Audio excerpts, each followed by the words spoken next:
میں بس سننے کو نہیں آ گیا ہوں محفل میں، کہیں سے رزق ہوا ہے اور حاضری ہوئی ہے۔ کیا ہے اور کیا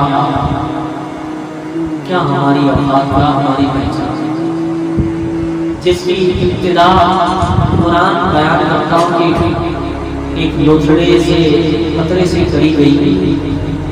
اور قرآن اس انسان کو جب پورے عروج اور اثر زمین پر پہنچا دے تو پھر قرآن یہ خطاب کرتا ہے کہ کیا کوئی وقت تھا هل أتى على الإنسان، وقت یاد ہے انسان کو اپنے بارے میں، هل أتى على الإنسان حين من الدهر، ایسے دور سے بھی تمہیں رب نے گزارا ہے، لم يكن شيئا مذكورا،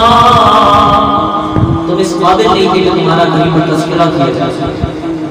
یعنی تمہارا تعارف بیان کرے تو اس قابل بھی نہیں تھے۔ یہ تو اللہ کی تقدیر کا اظہار ہے کہ انہوں نے معاشرے تقدیر میں ڈھال کر